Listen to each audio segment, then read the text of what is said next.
tardes, hermanos. Bueno, el día de hoy vamos a seguir con nuestro estudio de la primera carta de Pedro. Es un placer estar aquí con ustedes y volverlos a ver. Y el día de hoy vamos a estudiar el capítulo 4 de la primera carta de Pedro, del versículo 12 al versículo 19. Los niños pueden salir a sus clases. Adelante, perdón, discúlpenme, lo olvidé. Se van con su maestra Andrea, con su maestra Ruth, por favor. Y bueno, nosotros continuamos.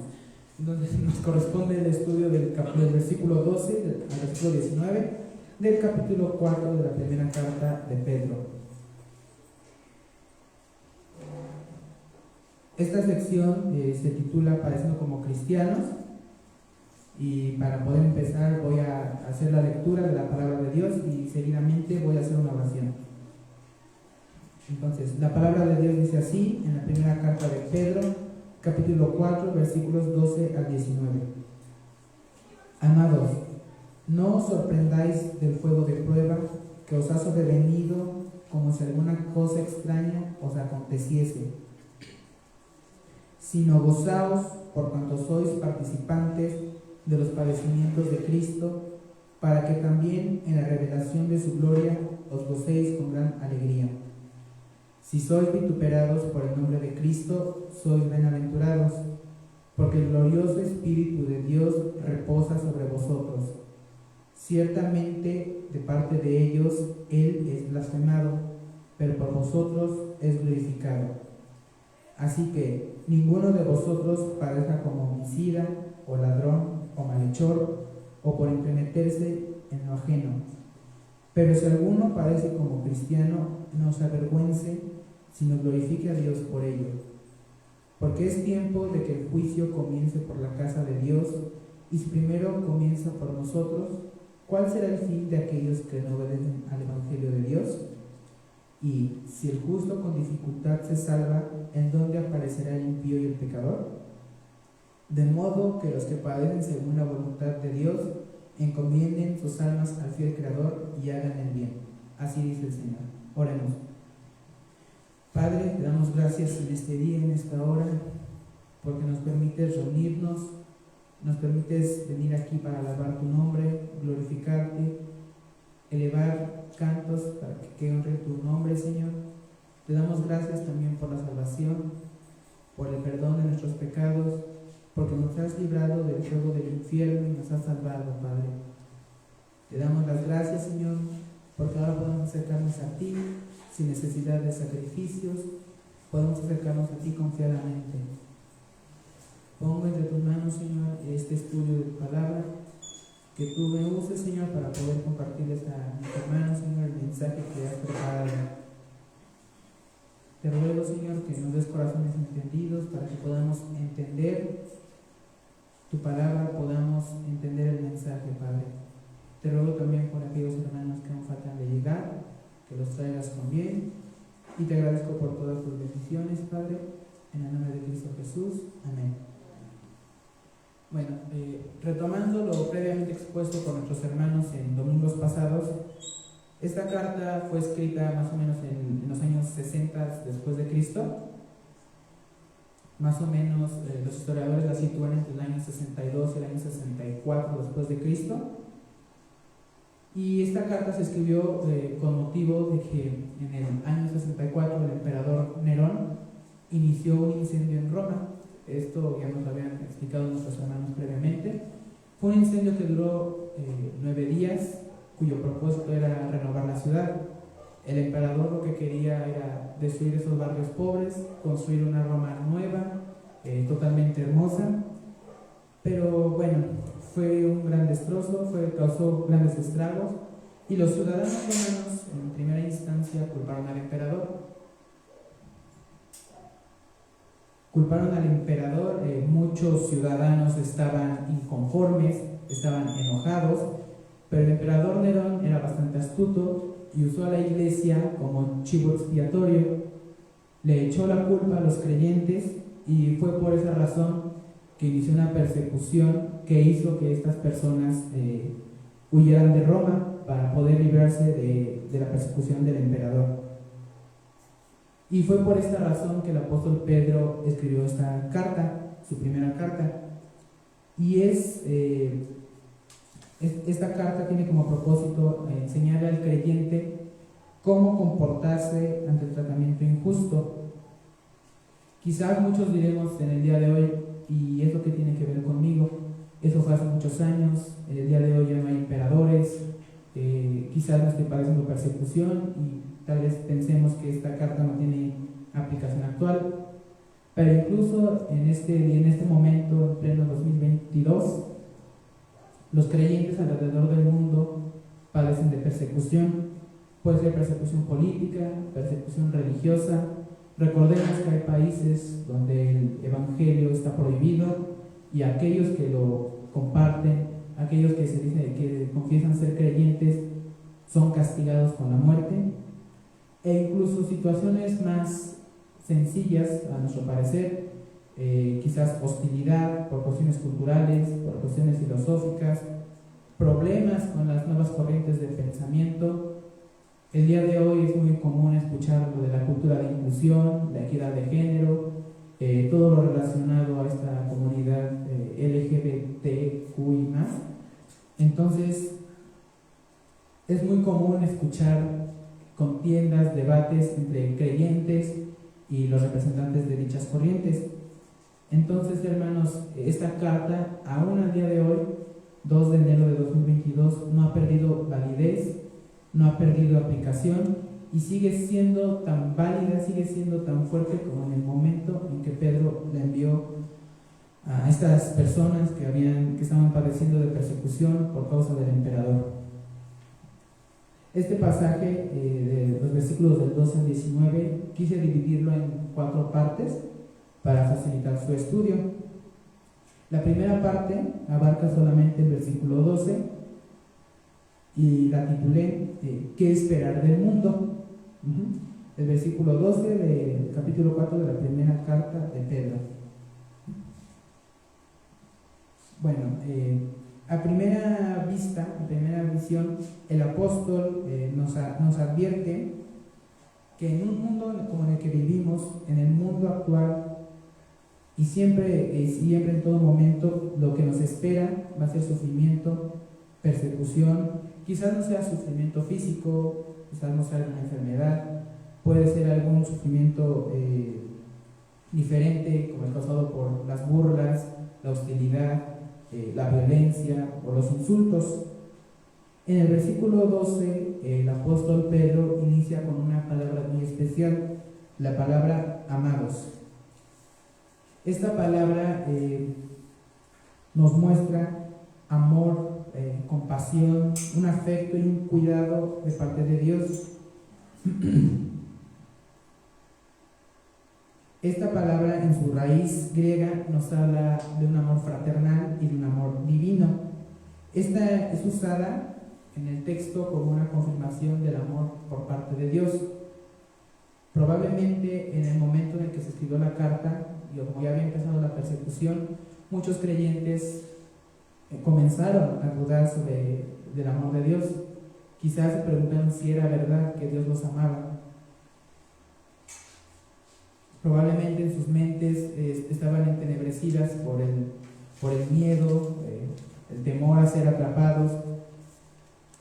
Quizá algunos pensaban igual que la esposa de Job, que le decía a su esposo en Job capítulo 2 versículo 9, si recordamos, le decía: ¿aún no tienes tu integridad?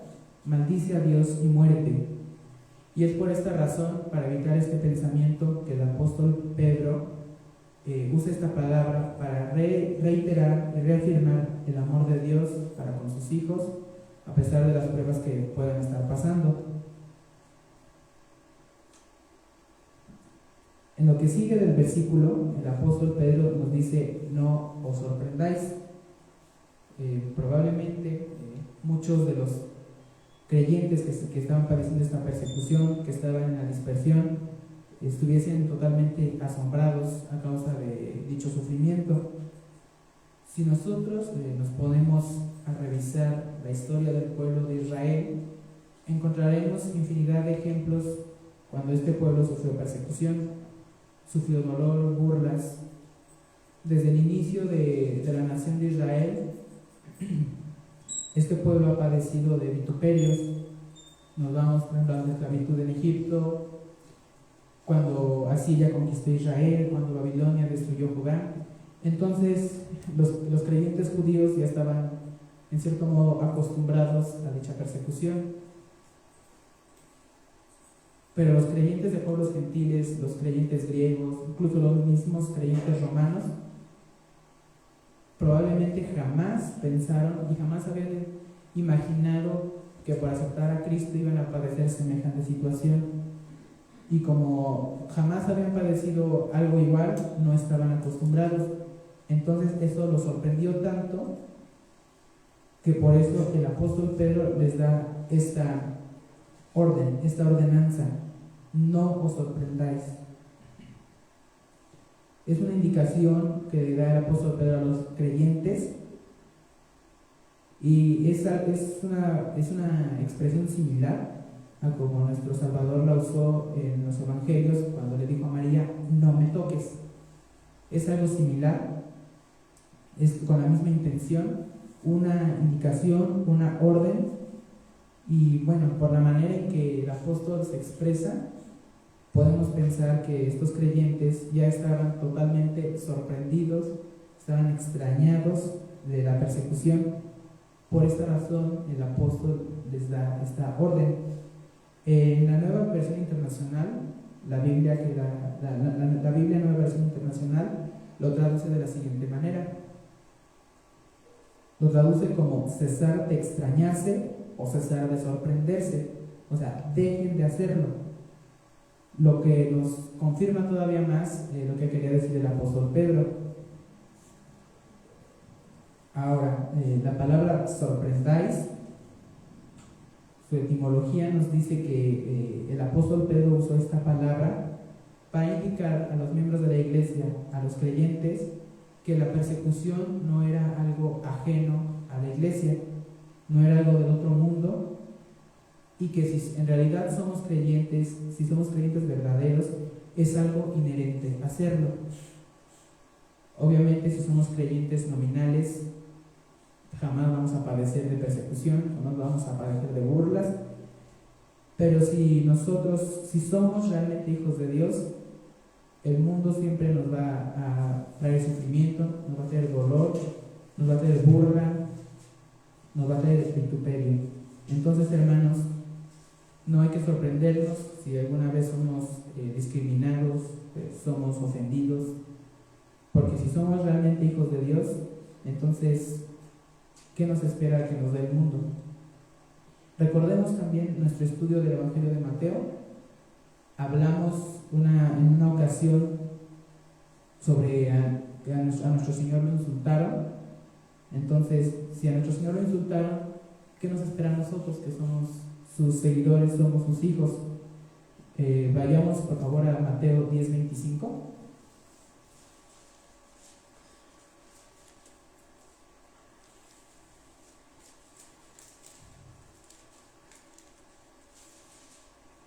Mateo 10:25. Hermano Luis, ¿puede leerlo por favor?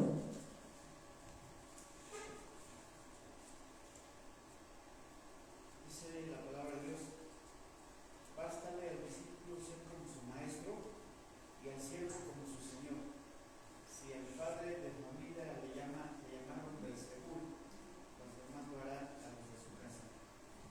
Aquí está nuestro Salvador. Nuestro Señor mismo nos advirtió acerca de esta persecución, y Él nos dijo que no nos extrañáramos, porque si a Él, siendo nuestro Salvador, siendo Dios, blasfemaron su nombre y lo llamaron Beelzebú, entonces ¿qué nos espera a nosotros, que somos simples seres humanos? Quiero retomar algo que ha dicho el comentarista William MacDonald, algo muy acertado en cuanto al sufrimiento del creyente, y lo voy a citar a continuación. Es especialmente cierto que los que asuman una postura abierta por Cristo se convierten en blanco de salvajes ataques. Satanás no malgasta sus municiones sobre cristianos nominales, vuelve su artillería contra los que están atacando las puertas del Hades. Muy acertado lo que ha dicho este comentarista. Si nosotros realmente somos creyentes, seremos blanco constante de ataques, de burlas, de violencia. Y hermanos, esto es bueno, debemos gozarnos ante estos ataques. En un momento hablaremos más acerca de esto. Si somos realmente hijos de Dios, debemos de gozarnos por si sufrimos. Pero hermanos, si nos decimos ser hijos de Dios, si nos decimos ser creyentes y no padecemos ese sufrimiento, no padecemos esas burlas, el mundo no nos rechaza, hay algo preocupante ahí. Hay que analizarnos, hermanos, hay que revisar qué es lo que está mal. Y esto, hermanos, tiene un fundamento bíblico. En Santiago capítulo 4, versículo 4, claramente el autor, el escritor, nos dice qué es lo que sucede si tenemos una amistad con el mundo, si no padecemos si no padecemos por parte del mundo. En Santiago capítulo 4, versículo 4, dice así: si gustan no lo busquen, oh almas adúlteras, ¿no sabéis que la amistad del mundo es enemistad contra Dios? Cualquiera, pues, que quiera ser amigo del mundo, se constituye enemigo de Dios. Entonces, hermanos, el hecho de ser creyente nos hace enemigos del mundo. Y como enemigos del mundo, el mundo siempre nos va a odiar. El odio nos conlleva a la violencia, nos lleva al sufrimiento. Pero hermanos, si esto sucede, hay que dar gracias a Dios, porque significa que en realidad somos hijos de Él. Ahora, si continuamos en el versículo 12, el apóstol Pedro habla acerca de un fuego de prueba. Nos dice: no os sorprendáis del fuego de prueba. La raíz de esta expresión se refiere a un horno de fuego ardiente. En la industria de los metales, especialmente en el caso del oro, estos metales se meten a un horno de fuego para poder purificarlos. En el proceso de extracción del oro, el oro no viene puro, siempre trae otras cositas por ahí. Puede traer otros metales, puede traer otras basuritas, puede traer otros elementos. Pero para lo que se usa el oro, estos elementos que vienen con él cuando se extrae no son necesarios. Entonces lo que se requiere es meter el oro a un horno de fuego. Se le somete a varios procesos para poder limpiarlo y dejarlo puro y perfecto para que pueda ser usado.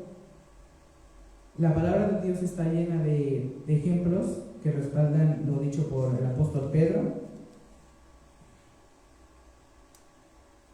Por ejemplo, en Proverbios capítulo 27, versículo 21, podemos buscarlo, por favor.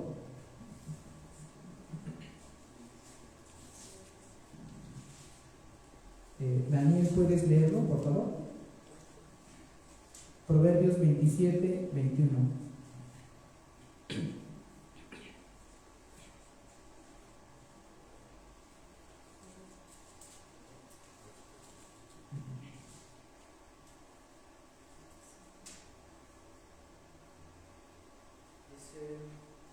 El crisol prueba la plata y la hornaza el oro, y al hombre la boca del que lo lava. Gracias. Aquí podemos ver la misma idea. Es una analogía que se hace con los metales preciosos y el alma del ser humano. Retomando esta idea, probablemente para los creyentes que recibieron esta primera carta de Pedro, esta persecución y el sufrimiento que estaban padeciendo por parte del emperador probablemente era una gran desilusión si lo comparamos con las bendiciones que promete el Evangelio. Probablemente ellos ya estaban hartos, estaban cansados, estaban enojados. Esto los había desilusionado en gran manera, pero el apóstol Pedro aclara que este sufrimiento es meramente necesario para poder purificar al creyente y de esta manera preparar a los hijos de Dios para que puedan entrar en la vida eterna. El saber esto, hermanos, debe ser causa de gran gozo en nuestros corazones, porque significa que nuestro Señor nos está puliendo, nos está purificando para poder entrar al reino de los cielos. Este dolor es algo pasajero. Una vez escuché, no recuerdo de qué hermano, una comparación, que si nosotros pusiéramos nuestra vida a lo largo de la eterna existencia de Dios, nuestra vida no sería más que un pequeño puntito. Entonces, si comparamos la eternidad con nuestra existencia, el dolor que padezcamos en este mundo va a ser pasajero, no dura absolutamente nada. Y hermanos, esto es una prueba de calidad para nosotros como creyentes. Nosotros, hermanos, al ser probados, seremos sometidos a dolor, a sufrimiento, pero esto, como ya les había mencionado, es con el fin de purificarnos. Esta aflicción que nosotros pasamos como creyentes es una prueba de calidad para nosotros. De esta manera, nuestro Señor Todopoderoso va a probar a los que se dicen ser creyentes y a los que no lo son. Usará esta prueba, va a usar este dolor como purga para su pueblo, y de esta manera Él va a demostrar quiénes en verdad son sus hijos y quiénes no lo son. Para nosotros como creyentes quizás sea un dolor físico, una enfermedad, quizás sea dolor emocional, pero de cualquier manera este dolor, este sufrimiento es usado para perfeccionarnos. Nosotros a los ojos de Dios somos como barras de oro, pero como tales necesitamos ser purificados, necesitamos ser limpiados, ser pulidos, y como el buen oro debe ser pasado por fuego, nosotros también debemos pasar por este fuego de prueba para que podamos ser esas barras hermosas a los ojos de nuestro Dios. Seguimos en el versículo 12, nos dice la siguiente parte: el fuego de prueba que os ha sobrevenido como si alguna cosa extraña os aconteciese. Bueno, en esta parte del versículo el apóstol Pedro nos confirma otra vez que este fuego de prueba este sufrimiento es un sello, es una prueba fehaciente de que en realidad somos hijos de Dios. El maltrato que a lo largo de la historia ha sufrido, que el día de hoy sufre y seguirá sufriendo la iglesia, nos da cuenta, nos da una prueba del amor de Dios para con sus hijos, porque es de esta manera en que Él nos perfecciona y nos prepara para poder disfrutar de las bendiciones allá en el reino de los cielos.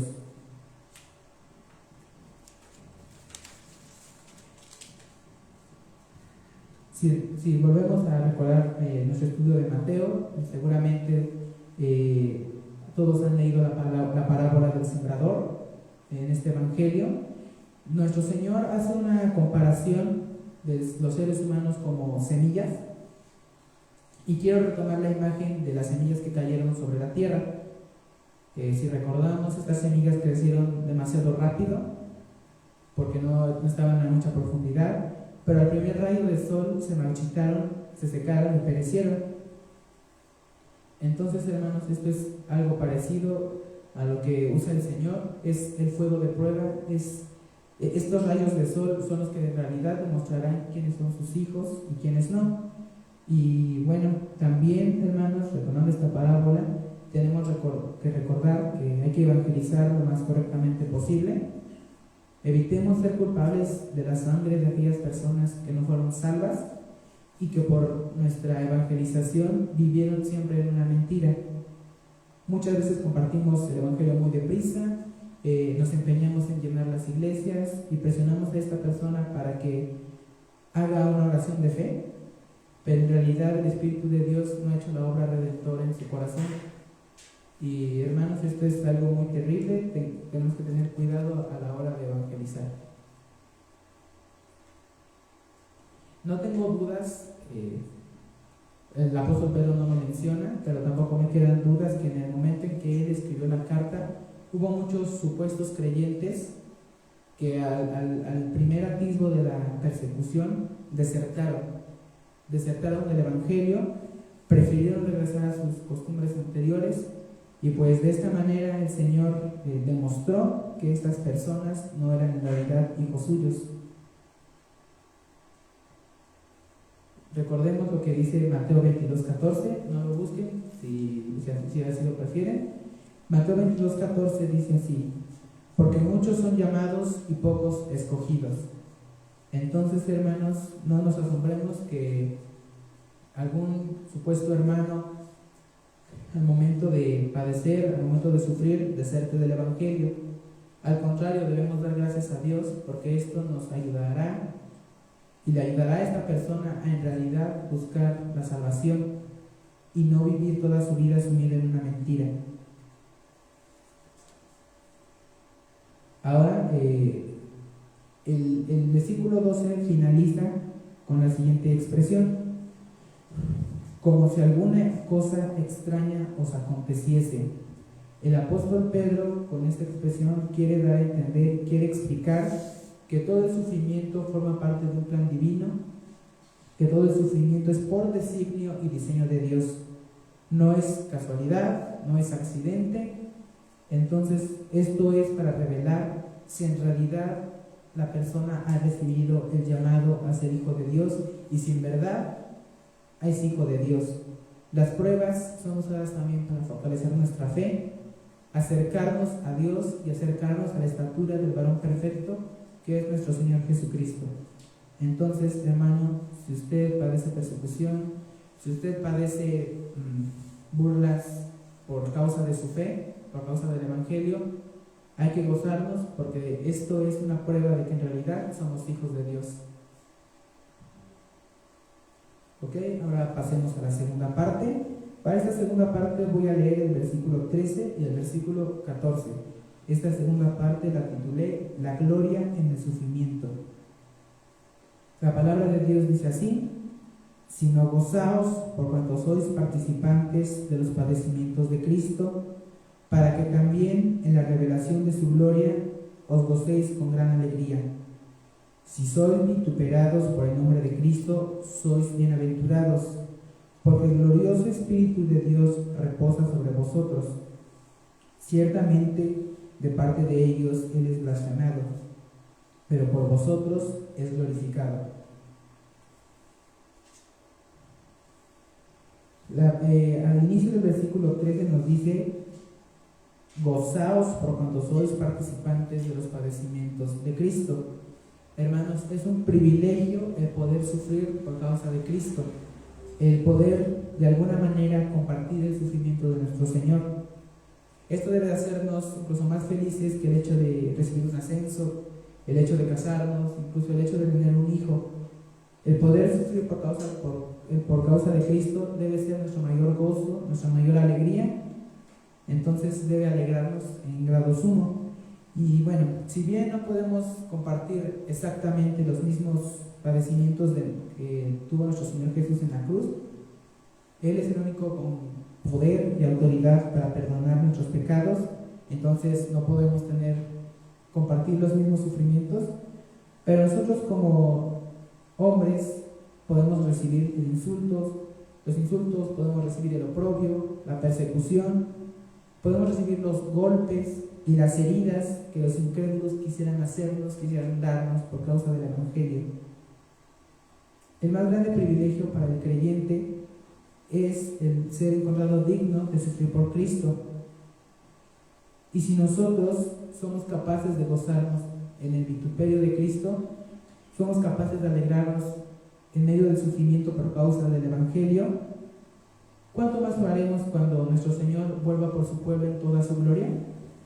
Esto debe ser nuestra motivación para honrar a Dios a través de las pruebas, a través del dolor que podamos pasar.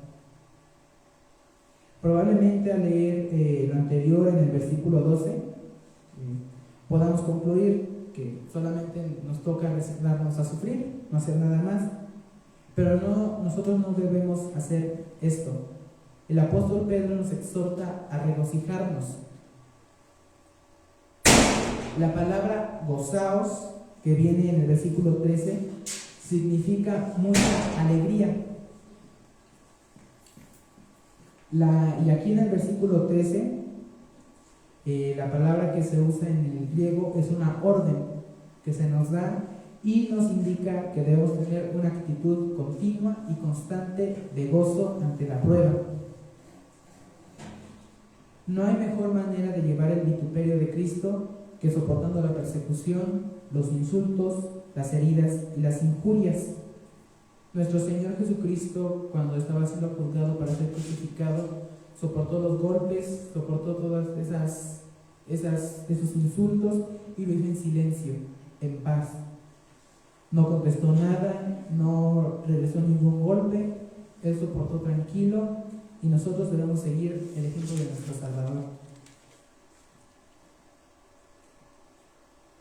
Si nosotros nos remontamos un poco a la historia de la Iglesia, ha habido demasiados mártires que han muerto por causa del Evangelio y todos ellos tienen algo en común, que murieron gozosos, alegres, por haber sido encontrados dignos de sufrir por causa de nuestro Señor. La tradición de la Iglesia nos dice que el apóstol Pedro, el autor de esta carta que estamos estudiando, fue crucificado de cabeza. La tradición dice que él fue el que solicitó, el que pidió que lo crucificaran de cabeza porque no se encontró digno de morir como su Señor.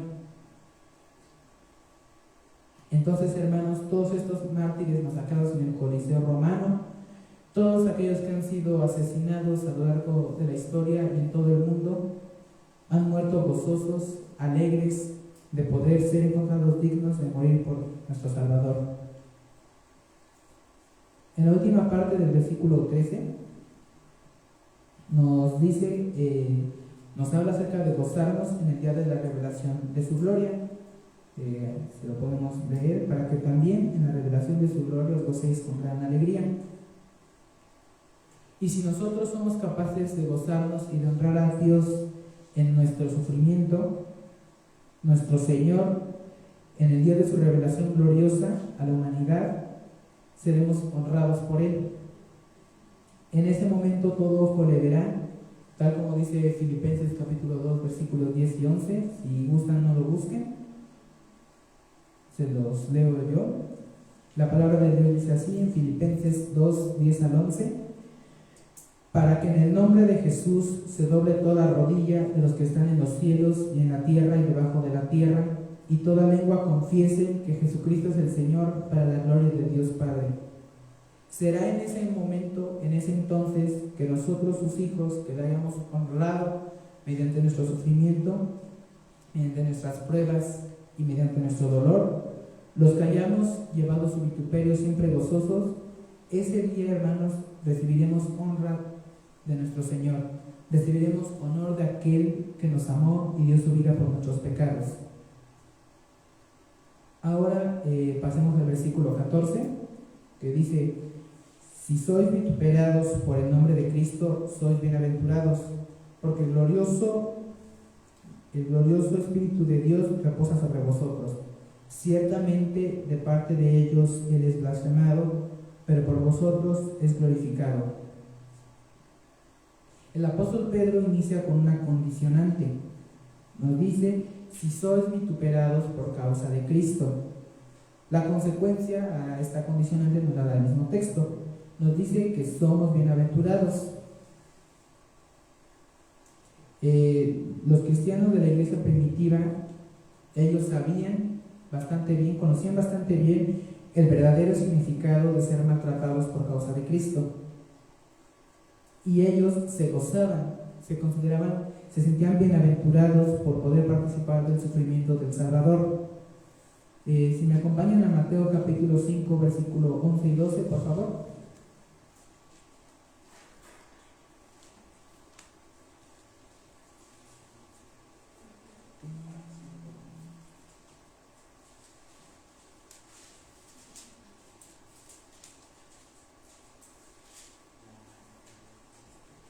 Papá, ¿me puedes hacer el favor de leerlo, por favor? Dice Mateo 11, Mateo 5, versículos 11 y 12. Bienaventurados sois cuando por mi causa os vituperen y os persigan, y digan toda clase de mal contra vosotros mintiendo. Gozaos y alegraos, porque vuestro galardón es grande en los cielos, porque así persiguieron a los profetas que fueron antes de vosotros. Gracias. En este pasaje nuestro Señor nos confirma que el hecho de poder sufrir por su causa es una bendición en la vida del creyente. Si se cumple lo anterior, si somos humillados, si somos vituperados por causa de Cristo, demos gracias a Dios. Si somos perseguidos por causa del Evangelio, esto es una prueba irrefutable de que somos hijos de Dios. Y siendo hijos de Dios, entonces el Espíritu de Dios reposa sobre nosotros.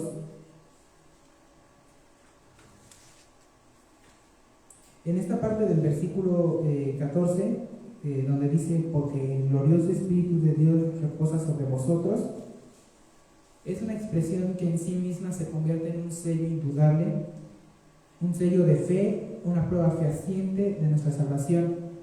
Si alguno de nosotros va de compras y nuestras hermanas no me dejan mentir, busca los mejores productos de la mejor calidad y a la hora de comprar cierto producto siempre revisamos que tenga el sello de garantía. Si compramos alguna medicina es lo mismo, tenemos que revisar si tiene el sello de garantía. Un producto enlatado o envasado siempre buscamos que traiga esta prueba de que es un producto genuino. Entonces, esto no solo se aplica a alimentos, también se aplica a la vida del creyente. En el caso de nosotros como hijos de Dios, el Espíritu Santo, el Espíritu de Dios, es ese sello de calidad que certifica nuestra genuinidad como hijos de Dios. Ahora, sin embargo, aunque el hecho de que el Espíritu de Dios repose sobre nosotros no es tan sencillo como parece ser. Recordemos que nuestro Dios es un Dios trino y recordaremos las partes de la Trinidad: Dios Padre, Dios Hijo y Dios Espíritu Santo. Entonces, el hecho de que el Espíritu de Dios repose sobre nosotros quiere decir que Dios mismo está con nosotros, está en nosotros. Nosotros debemos sentirnos agradecidos, somos en gran manera bendecidos y afortunados al poder tener al Espíritu Santo en nuestras vidas. En los profetas del Antiguo Testamento, ellos solamente lo tenían durante un tiempo, un ratito, quizás 5 minutos, y tenían que esperar, tenían que orar bastante para poder recibir el Espíritu de Dios. Pero nosotros, como hijos de Dios, ahora podemos tenerlo siempre en nuestras vidas. Como prueba de esto, les voy a leer el segundo libro de Reyes, capítulo 3, versículo 15. No lo busquen, nada más escuchen. La palabra de Dios dice así: mas ahora traedme un tañedor. Y mientras el tañedor tocaba, la mano de Jehová vino sobre Eliseo. Aquí está un ejemplo, hermanos, de cómo los profetas del Antiguo Testamento solamente podían tener el Espíritu de Dios un ratito, pero nosotros, al ser hijos de Él, al ser hijos de Dios, lo tenemos todo el tiempo, todo momento con nosotros. El Espíritu Santo es aquel que nos brinda consuelo y un alivio sobrenatural al dolor de la prueba.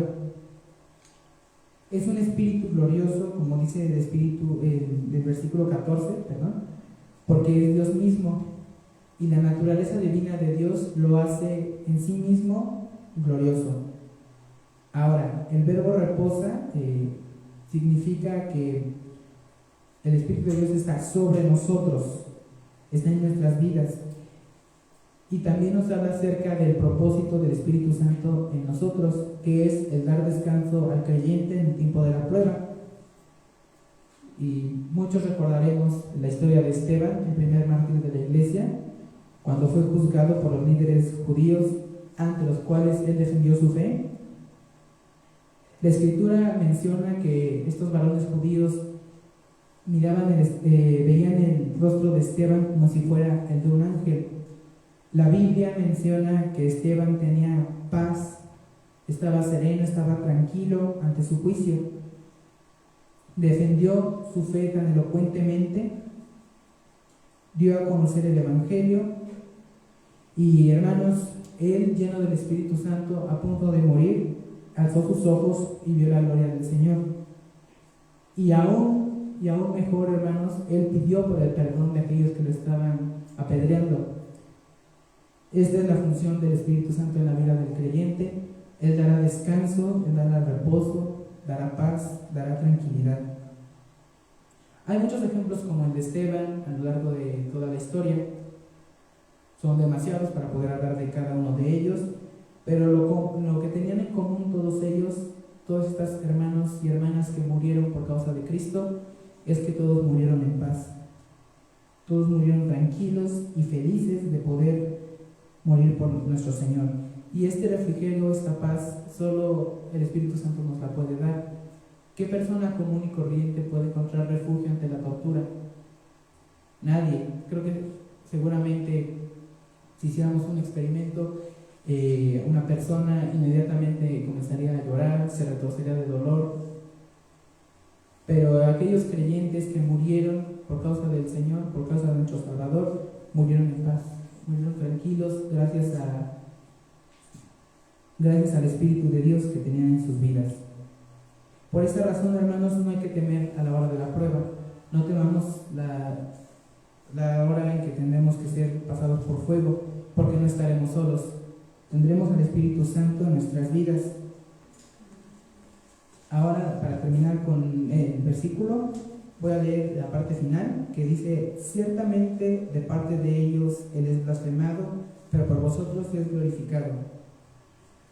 Las personas de hoy en día blasfeman, insultan, pisotean el nombre de nuestro Señor, pero Él, hermanos, siempre será honrado y será glorificado por nosotros. Él siempre será honrado a través de nuestra obediencia, a través de nuestras acciones, y muchos nos preguntaremos qué clase de acciones son esas. Nuestro Señor nos las presenta en el Evangelio de Mateo. Acompáñenme a Mateo 22, capítulo 22, versículos 37 al 40, por favor.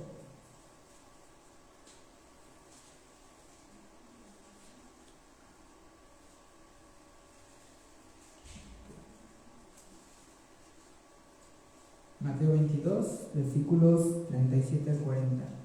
Hermano Luis, ¿lo puede leer, por favor? Capítulo 22, versículos 37 al 40.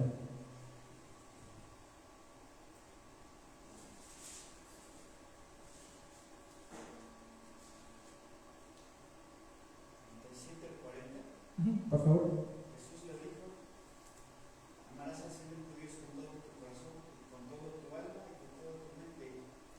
Este es el grande y el primer mandamiento. Y el segundo es semejante a él: amarás a tu prójimo como a ti mismo. De estos dos mandamientos dependen toda la ley de los profetas. Gracias. Aquí está nuestra respuesta. Con estas acciones, mediante obedecer estos mandamientos, podemos honrar a Dios, amándole a Él, honrándole con toda nuestra mente, nuestras fuerzas, nuestra alma, y pues ya lo hemos leído, y a nuestro prójimo como a nosotros mismos. Mediante esto es como podemos honrar a Dios. Estas son las acciones que honran a Dios. Pasemos a la tercera parte. La titulé Evalúa tu sufrimiento.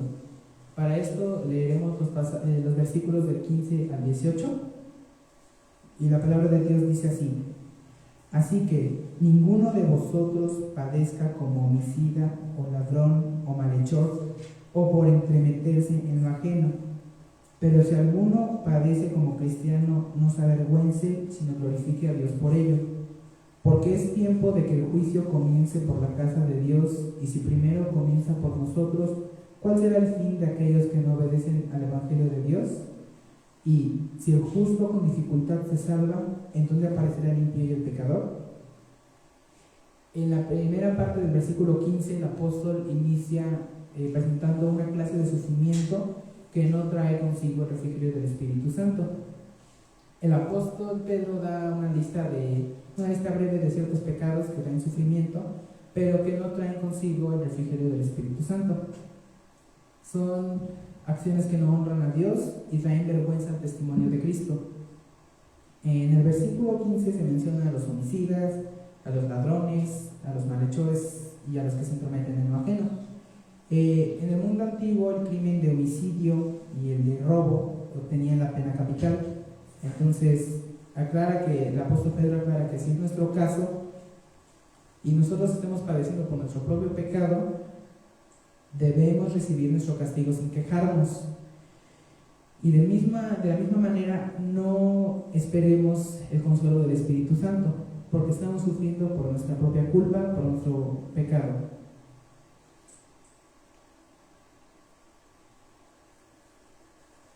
El apóstol Pedro menciona estos pecados, por ejemplo, el de homicidio, el de robo, malhechores, pero hay otros pecados que no son notorios, no son tan vistosos, y también hay que cuidar de esos pecados, por ejemplo, la mentira, la murmuración, la codicia, y también tenemos que tener cuidado con estos pecados.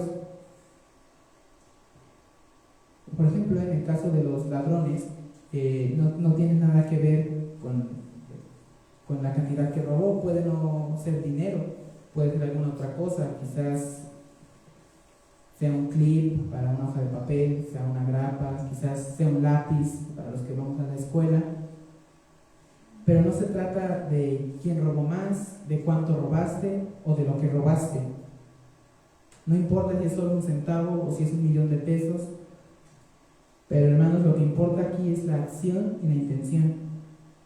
Hay que dar gracias a Dios, hermanos, que en nuestra congregación nadie ha sido hallado culpable de homicidio o de robo, y esperemos que así siga durante el resto que así siga por mucho tiempo. El siguiente pecado que menciona es malhechores. En griego esta palabra hace referencia a varios delitos, no habla de uno en específico. Una persona que haya sido culpable de cualquier delito y debe recibir su castigo por la ley. Entonces, hermanos, si nosotros no hemos hecho nada malo, no hay que tener miedo, porque no hemos hecho nada digno de juicio o de castigo. Ahora viene el último pecado que enlista el apóstol, entremeterse en lo ajeno. Esta palabra solamente se usa una vez en el Nuevo Testamento y es en esta ocasión. El apóstol menciona que este pecado también es causa de la pérdida del consuelo del Espíritu Santo. Su significado de la palabra entremeterse en lo ajeno tiene que ver con alguien que se mete en cosas ajenas. Se le puede llamar agitador y busca pleitos. Pedro usó esta palabra indicando que no meterse en lo ajeno, pero no me refiero a que no le podamos preguntar al hermano cómo le va, cómo se siente, preguntarle algún motivo de oración, si tiene alguna necesidad. Es todo lo contrario, hermanos. Podemos acercarnos a los demás, a nuestros hermanos, preguntarle cómo se siente, si necesita algo, si tiene algún motivo de oración. Podemos ayudarles a su crecimiento espiritual. Pedro usa esta palabra para indicar a los creyentes que no se metan en el activismo político y en la agitación civil. De acuerdo al contexto que se vivía en este momento, el contexto en el que estaban estos creyentes, quizás había mucha tristeza, mucha rabia, mucha ira contenida, y querían manifestarse en contra del gobierno injusto. Entonces, en este caso, los creyentes iban más allá de su fe, no tienen ya una legítima preocupación por el Evangelio, y como dichas actividades son perjudiciales para el gobierno y para la sociedad, deben ser castigadas.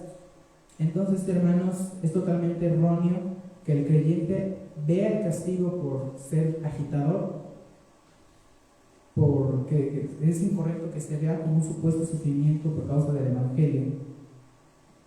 Si un hermano se desvía de su fe y esto le causa hostilidad, problemas, resentimiento o persecución, tiene el mismo derecho de obtener la gracia del Espíritu Santo que aquella persona que ha cometido homicidio, es decir, no tiene el derecho.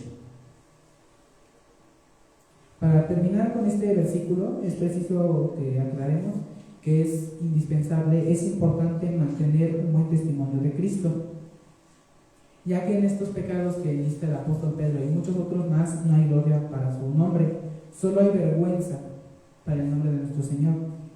Y es algo terrible compartir el Evangelio a una persona, que esta persona esté escuchando atentamente, pero que al final digan: ¿yo para qué quiero ser cristiano? Son iguales a las demás personas. Probablemente haya tenido una mala experiencia con algún otro creyente o incluso conmigo mismo. Probablemente yo iba manejando en el coche, se me atravesó otro carro, otro conductor, le grité de cosas, se me olvidó, y a los 10 años le estoy compartiendo del Evangelio, pero a él no se le ha olvidado, y él sí recuerda con lujo de detalle todo lo que pasó y rechaza el Evangelio por mi culpa, ¿no? Es un ejemplo. Ahora pasemos al versículo 16, que nos dice: pero si alguno padece como cristiano, no se avergüence, sino glorifique a Dios por ello. Si alguno padece como cristiano, el apóstol explica y aclara que el padecimiento es por causa de Cristo, por causa del Evangelio, por causa de nuestra fe. En este caso es totalmente aplicable el consuelo divino que nos proporciona el Espíritu Santo. Esta es la clase de sufrimiento que nuestro Dios aprueba para recibir su bendición. Luego nos da una ordenanza: no se avergüence. Este es un mandato, una orden que da el apóstol Pedro, y significa no sentirse deshonrado. Entonces, hermanos, el sufrimiento, la persecución, el dolor, la injuria, el vituperio, los insultos, los golpes, la burla y la prueba que causa el Evangelio no son causa de vergüenza. Más bien, nosotros deberíamos avergonzarnos de ser considerados dignos de sufrir por Cristo, siendo pecadores incapaces de agradar a nuestro Dios. Ahora, si nosotros somos molestados en el trabajo, en el negocio, en la escuela o en el ambiente en el que se desenvuelva, es preciso examinar la causa. Si es por el Evangelio, si es por su fe en Cristo, demos gracias a Dios, la gloria sea a Él. Pero si es por alguna mala conducta o no tiene nada que ver con el Evangelio, hermanos, tenemos que analizar nuestras vidas, ver que está mal y debemos corregirlo. Ahora, en la última parte del verso 16, el apóstol Pedro nos da otra ordenanza. Nos dice: sino glorifique a Dios por ello. En la primera parte, donde nos da la ordenanza de no avergonzarnos, se podría haber quedado ahí nada más. Pero entonces, ¿qué deberíamos hacer? Entonces el apóstol nos indica que debemos de alabar, de glorificar a Dios por ello. Si somos considerados dignos de sufrir por nuestro Salvador, debemos alabarle. Bendito sea Dios. Ahora tal vez surge la pregunta: ¿cómo glorificar a Dios? Me gustaría citar al predicador británico George Campbell Morgan, que vivió allá en el siglo XIX, y él dice así: esto es más que gloriarse en el nombre, es vivir de una manera tan digna de todo lo que este nombre significa, que se dé gloria a Dios. Si uno es conocido como cristiano y no vive como tal, deshonra a Dios.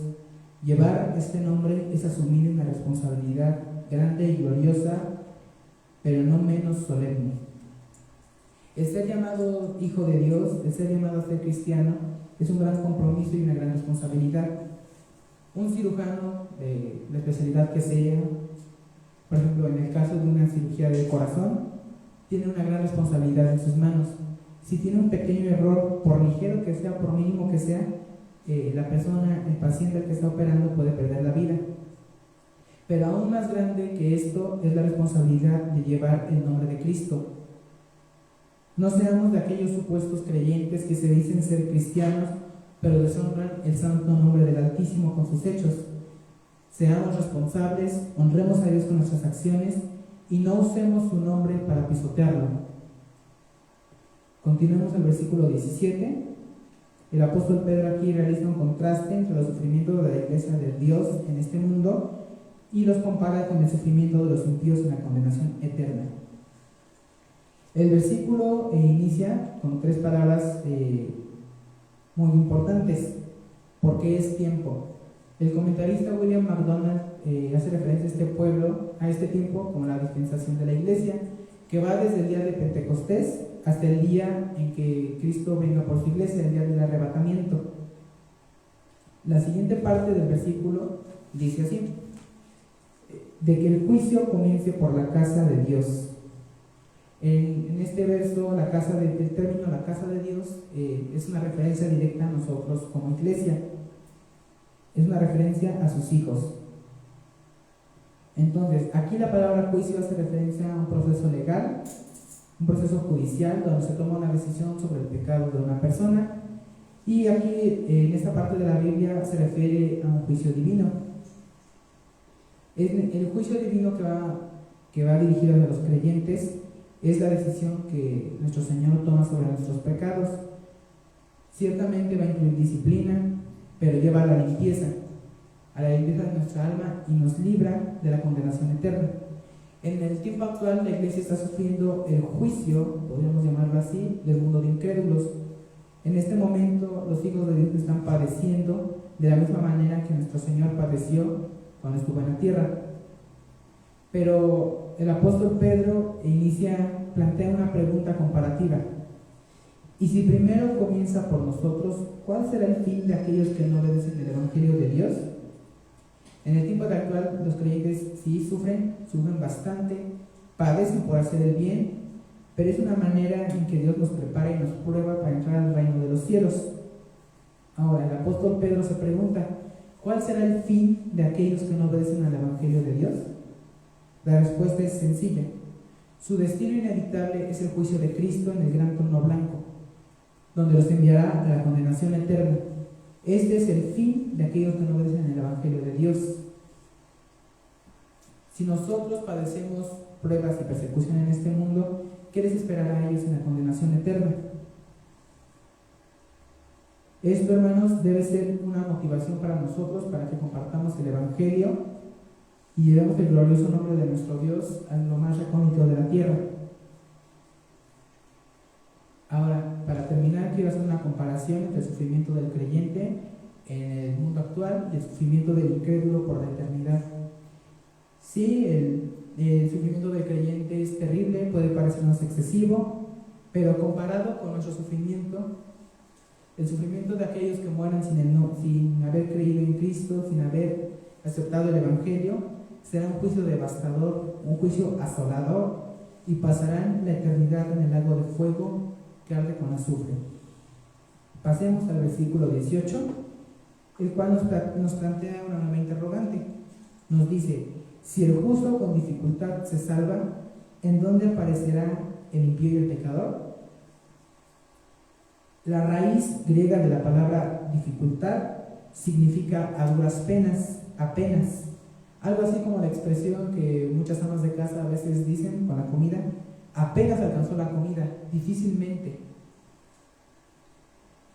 Esto es para poner de manifiesto la dificultad con la que se obtiene nuestra salvación, con la que el creyente fue salvado. Desde la perspectiva humana y desde la perspectiva divina, nuestra salvación fue adquirida a un precio enorme. Tanto así que ni siquiera todo el oro, ni toda la plata, ni todas las joyas del mundo podrían haber pagado la salvación de una sola persona, cuanto menos la de todas las almas de la humanidad. Pero nuestro Señor Jesucristo, que nos lavó de nuestros pecados con su sangre, Él fue el que pagó el precio de nuestro perdón. Ahora, si tomamos nuestra naturaleza humana, nosotros como creyentes estamos expuestos a los peligros y a las tentaciones, y es por pura gracia y un milagro el hecho que el ser humano puede entrar en el reino de los cielos. La disciplina divina es otra manera de saber si en realidad somos hijos de Dios.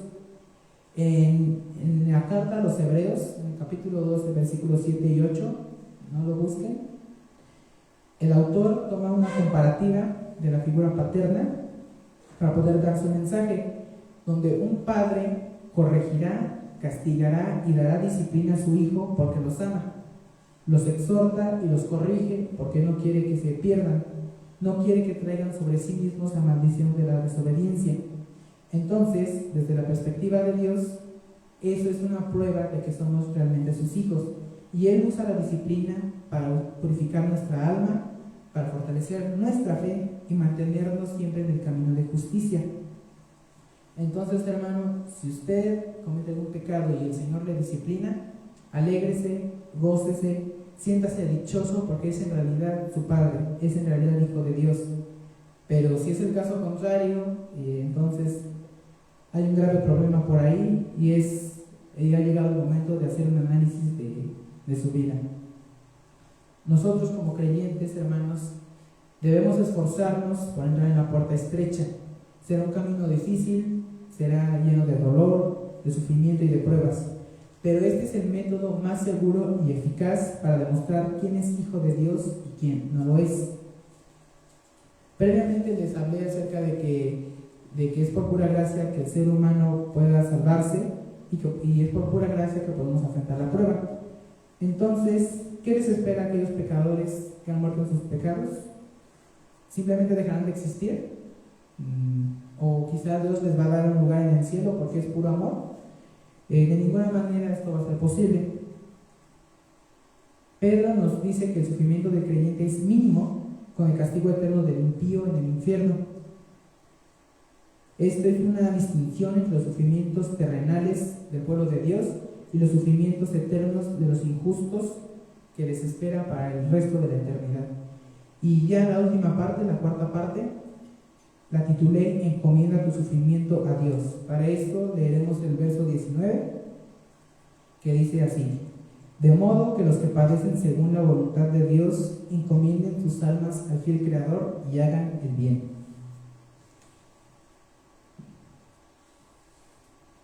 Al leer la primera parte, el apóstol Pedro habla de un sufrimiento justo y santo ocasionado por el nombre bendito de Cristo, no por nuestro pecado. Siempre hay que tener eso presente, hermanos. Nos da una indicación bastante acercada en la palabra encomienden. Esta palabra en su raíz hace referencia a un término bancario que quiere decir depositar para obtener una custodia segura. Nosotros vamos al banco y ahí dejamos nuestro dinero para que lo guarden porque confiamos en que va a estar seguro. Confiamos en que en el banco lo van a proteger de los ladrones. Si usted va a cualquier sucursal bancaria, sea de Bancomer, de Banamex, del banco que sea, usted va a encontrar cámaras de seguridad, puertas con acceso restringido, guardias, contraseñas y bastantes protocolos de seguridad para poder acceder a los valores. Ahora, de una mejor manera, nuestro Señor nos guarda y nos protege. Él es el que nos da esa custodia segura. El Señor Jesucristo usó este mismo término en la cruz cuando entregó su alma a Dios al dar su último aliento. Además, hermanos, ¿qué temor tendremos? ¿A quién le tendremos miedo si nuestro Dios Todopoderoso es quien cuida de nuestras almas? Nosotros no debemos temer a aquellos que pueden destruir el cuerpo, nada más. Nuestro Señor Jesucristo nos aclaró que hay que temer a aquel que es poderoso para destruir el alma y el cuerpo en el infierno, que es Dios, el divino Creador. Y ya para terminar este versículo 19, en su última parte nos dice, se refiere a Dios como el fiel Creador. Esta es la única parte en el Nuevo Testamento donde se hace referencia a nuestro Señor de esta manera, pero no es ninguna expresión errónea. ¿Quién es mejor que nuestro Creador para resguardarnos de todo mal? Él nos formó y nos creó en cierta manera 2 veces. Somos parte de su creación original y también nos hizo nuevas criaturas. Entonces, hermanos, eso nos convierte en objetos de su amor, nos convierte en algo precioso para Él, y nosotros estamos hechos para su honra y para su gloria.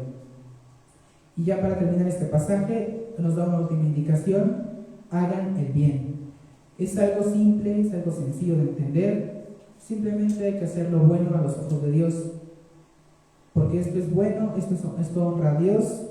Tenemos que alabar a nuestro Señor mediante nuestro testimonio, confiar en nuestras cargas, y nuestro Señor, que es fiel y justo, Él jamás nos va a dejar, hermanos. Quiero compartirles el Salmo 31 del 1 al 4, no lo busquen. La palabra de Dios dice así: En ti, oh Jehová, he confiado. No sea yo confundido jamás. Líbrame en tu justicia. Inclina a mí tu oído. Líbrame pronto. Sé tú mi roca fuerte y fortaleza para salvarme, porque tú eres mi roca y mi castillo. Por tu nombre me guiarás y me encaminarás. Sácame de la red que han escondido para mí, pues tú eres mi refugio. Ya para concluir, quiero rescatar lo más importante de cada parte. La primera parte, ¿qué es lo que debemos esperar del mundo? Nosotros no somos de este mundo, somos peregrinos y extranjeros en esta tierra. Y cuando entendamos nuestra posición como tales, sabremos que nos espera un sufrimiento, y como no somos del mundo, vamos a ser odiados por las personas del mundo, vamos a ser maltratados y seremos perseguidos por causa del Evangelio. De la segunda parte podemos concluir que es un gozo para nosotros como creyentes ser dignos de padecer persecución por causa de nuestro Señor. Si sufrimos rechazo por causa de la palabra de Dios, somos bienaventurados. Hay que alegrarnos y gozarnos, porque si nosotros honramos a Dios por medio de nuestro dolor, ocasionado por el Evangelio, un dolor santo, entonces nuestro Señor Jesús nos honrará cuando se manifieste en toda su gloria. Y además, hermanos, no hay que temer, porque nuestro Dios ha provisto de un consuelo para sus hijos, que es el Espíritu Santo que reposa sobre nosotros. De la tercera parte podemos rescatar que tenemos que valorar nuestro sufrimiento, analizar nuestra vida y ver cuál es la causa de nuestros padecimientos. Si es por causa del Evangelio, eso es bueno y agradezcamos a Dios por ello. Pero si es el caso contrario y es por algún pecado, hermano, hay que hacer un análisis de nuestras vidas, revisar nuestro corazón, confesar nuestro pecado a nuestro Señor, ponerse a cuentas con Él, y Él, que es fiel y justo, nos perdonará. De la cuarta parte, tenemos que encomendar nuestro sufrimiento a Dios. Si hemos sido hallados dignos de padecer por Cristo, no hay que tener temor. Encomiende su alma a Dios, encomiende su sufrimiento a Dios, entregue su alma al Creador, porque en todo el universo no hay nadie que se compare, no hay nadie mejor que Dios para proteger nuestras vidas, para proteger nuestras almas. Agárrese fuerte de la mano del Salvador y no tema a aquellos que solamente destruyen el cuerpo, pero que el alma no pueden destruir. Y quiero compartirles, ya para finalizar, una frase del predicador británico Charles Spurgeon, que dice así: el camino de la tristeza, y solo ese camino, lleva a la tierra donde se desconoce la tristeza. Oremos, hermanos. Padre, te damos gracias, Señor, porque nos has demostrado, Señor, que tú nunca nos dejas, que si somos hallados dignos de sufrir por tu causa, tú has enviado al Consolador, has enviado a tu Espíritu bendito para que nos fortalezca, para que nos guíe. Y Señor, te damos gracias, Señor, porque nuestro sufrimiento es enviado por ti, es diseñado por ti y es usado por ti para purificarnos y prepararnos para entrar a la vida eterna. Te damos gracias por tu palabra, Señor, y te ruego que lleves con bien a nuestros hermanos a sus hogares, que los lleves con bien. Y Señor, también te pido por nuestro hermano que ha de compartir el siguiente domingo, que tú le des sabiduría de lo alto y que pueda, Señor, podamos tener el corazón abierto para poder oír tu voz, obedecer tu palabra, Padre. Te damos gracias por todo esto, en el nombre de Jesús. Amén. Dios les bendiga, hermano.